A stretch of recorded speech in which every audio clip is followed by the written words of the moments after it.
It's just so hot. It's so hot I'm gonna put on this hat just to make it hotter, just cuz.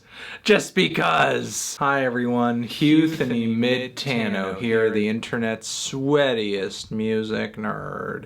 And it's time for a review of the new Kamasi Washington album, Heaven and Earth. This is the latest full-length album from band leader, arranger, composer, saxophonist Kamasi Washington, who turned the world of modern jazz on its head a few years ago with the release of his triple album, The Epic, an album that came seemingly out of nowhere. The usual channels of the jazz community didn't even seem prepared for the Kamasi Washington hype, and the miraculous breakthrough that he had on this album with some pretty young listeners, not only because of the collaborative connections that Washington had with artists like Kendrick Lamar and Flying Lotus, but also with his boundless and exciting approach to the genre, exploring every crevice and corner that jazz had to offer. Dropping numbers on this album that are very much like in a jazz funk vein, then also bebop, spiritual jazz, Latin jazz, vocal jazz, jazz fusion, occasionally working in some really grand walls of arranged instrumentation, vocals, and strings. Typically very much a no-no with a lot of jazz purists. Off of The Epic, Kamasi essentially made himself an exciting new face in the jazz genre, someone who can breathe new life into it while also challenging contemporaries. Now, since the release of The Epic, the handful of material that Kamasi has released has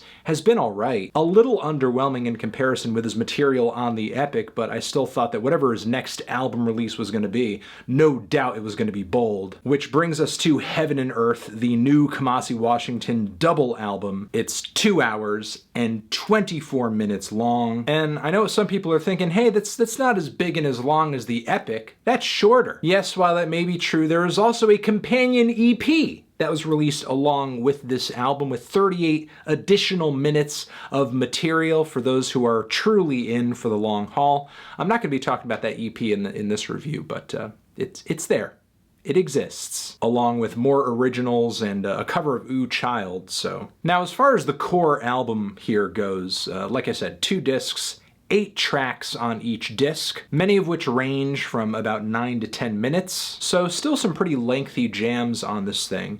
And while the breadth of jazz genres on this record is not quite as wide as it was on The Epic, I appreciate Kamasi's efforts to kind of refine his sound on this release. The 16 tracks on this album center mostly around very rich and melodic and instrumentally dense spiritual jazz, occasionally with some of the backing instrumentation or solos being washed out and maybe a little bit of a psychedelic delay, kind of making the recording sound a little trippy and surreal, sounding like the band is exploring the outer reaches of space, occasionally feeling a little transcendental, like it's a religious experience, especially as everyone in the band is trying to create the most ruckus possible against a very intense solo, sometimes with the backing chord progression ascending higher and higher and higher and higher. It leads to some pretty epic points on the album, like the introductory Fists of Fury, which is not only a great start to the album, a great jazz song, but also a nod to the theme of the Bruce Lee movie of the same title. Also, the finishing cut of the first disc as well, One of One. But outside of some shorter tracks in the track listing here, and by shorter I mean like maybe in the range of 5 minutes or so, most of the songs on here are pretty lengthy, and what I just described earlier is pretty much the mode by which they all try to achieve this big, epic, gargantuan jazz goal. And after a while it becomes a little much, because if Kamasi and his band were going to focus this intently on the heavily arranged spiritual jazz angle, I think they could have cut the runtime of this album down quite a bit, because it not only takes away from the versatility, the dynamics of the overall album experience, but the huge influx of extra instrumentation on this thing, it does kind of take away from the grooves of the core band, the intensity of the solos too. I mean, sure, while some of this stuff did end up on The Epic, what made moments like Change of the Guard so significant is that they were unique in that they were one of the few moments that kind of had that vibe, had that sound. They were thrilling because they stood out. Meanwhile, on Heaven and Earth, it seems like the sole purpose of some of the tracks here is just kind of build to the next instrumental crescendo point, like on the intro track to the second disc, Space Traveler's Lullaby, where the mountainous instrumental build on this track just feels so huge and never ending. It's like a Sisyphus endlessly pushing a boulder up a hill. I hear Kamasi and his band making an attempt here to create something larger than life, but a lot of the time on this record their efforts become so vast that they lose their form, or so dense that they lose their details. Like the song The Invincible Youth, which has these really kind of watery, tripped out, very muddy and cloudy psychedelic bass lines played throughout numerous passages, as well as a kind of forgettable jazz guitar solo that barely kind of pops out of the very heavy mix. There are also some kind of lackluster instrumental transitions on this cut too.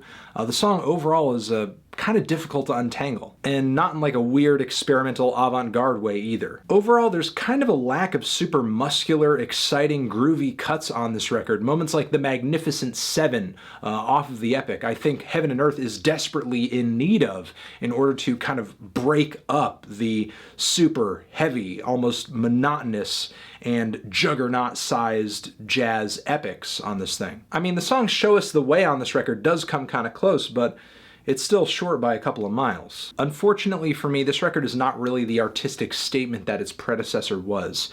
And while there's not really any one track on this thing that is unbearable from start to finish, this record does have its missteps. The song Vi Lua Vi Sol is one of a couple Latin jazz cuts on this thing, and it features this really weird, I don't know, robot vocoder lead vocal sung at the beginning and the end of the track that is just absolutely obnoxious. It's kind of too much to bear. It sounds like something out of a bad Daft Punk song. And after multiple listens, I'm still just failing to see the appeal of the squelchy, repetitive bass line on the track Street Fighter Mas, even if the chorus vocals and the melody of the track are incredible. I still like how playful the song is generally. It's very fun music video. I mean, the very obvious video game nod here too. But the musical progression of the song leaves a lot to be desired. It feels kind of static. It's the kind of jazz fusion that restricts the wild, freewheeling improvisation that makes jazz so interesting to begin with. I feel somewhat the same way about the mostly powerful Will You Sing, the closer to the second disc and the entire album. I love nearly everything about the song except its very static rhythm section. It feels kind of restricted, even if the sax soloing on this track is fire. And then there are at least a few cuts on here that aren't so much blemished, but maybe just mild, just a lack of velocity and kind of redundant aesthetically, like that cut in the middle of Disc 1, Tifakonke. Now, despite my complaints, of which I guess there are many, there are still plenty of highlights on this album. The song Testify is a standout piece of vocal jazz, of which I wish there was more of on this album. It's a super pretty love song and has a very rich backing instrumental palette, and even though it is dwarfed by a lot of the longer tracks on this release, it's a very nice heartwarming breather. The song Can You Hear Him is excellent. Super nimble bass line and rhythm section. Eventually this guides us into these really intergalactic, trippy, and insane synth and sax solos. It's almost like something off of Herbie Hancock's Sextet, but with a way more aggressive edge. The song Hub Tones is equally trippy, but features, of course, a Latin groove. It is one of a few tracks, though, on this record that I think kind of wears out its welcome at the length that it lasts. Like, there could have been more changes, the intro could have been more eventful, there could have been more solos. The song Show Us the Way that I mentioned earlier, even though I am kind of tired of the super lavish instrumentation at this point